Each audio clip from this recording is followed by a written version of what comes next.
जंगल के हृदय में एक लकड़हारा आगे बढ़ता है। उसकी कुल्हाड़ी तीक्ष्ण इरादे से चमक रही है। वह एक विशाल पेड़ के सामने रुक जाता है, जिसका विशाल तना एक आकर्षक लक्ष्य है। जैसे ही वह अपनी कुल्हाड़ी उठाता है, जीवन से भरपूर एक घोंसला उसकी हिंसक इरादों को रोक देता है। ऊंची शाखाओं में एक मां चिड़िया अपने बच्चों की देखभाल करती है, जो कोमल भेद्यता का दृश्य है। लकड़हारा अपनी कुल्हाड़ी नीचे करता है। उसका चेहरा अब संघर्ष और चिंता का कैनवास है। लकड़हारा घर आता है। उसका चेहरा छाया और अनकहे बोझ का मुखौटा है। उसकी पत्नी उसका अभिवादन करती है। उसकी आवाज चिंता से भरी हुई है। आज तुम कोई लकड़ी क्यों नहीं लाए? लकड़हारा अपने दिन का वर्णन करता है। उसकी आवाज अफसोस से भरी हुई है।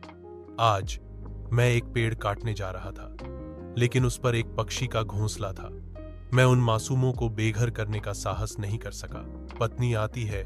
उसकी आंखें समझ से नरम हो जाती हैं। वह उसे दिलासा देती है, फुसफुसाते हुए, तुम्हारा दयालु दिल सबसे बड़ी दौलत है। जैसे ही भोर होती है, लकड़हारा एक चमत्कारी दृश्य देखता है।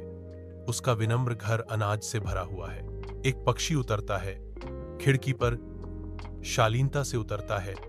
आशीर्वाद का दूत, यह आपकी दयालुता का फल है। आपने मेरे बच्चों की जान बचाई, इसलिए मैंने आपको आशीर्वाद दिया है। चिड़िया चहचहाती है, उसकी आवाज आभार का भार लिए हुए। अति प्रसन्न, लकड़हारा और उसकी पत्नी गहरी कृतज्ञता की निगाहों का आदान प्रदान करते हैं। उनके दिल भावना से भर जाते हैं।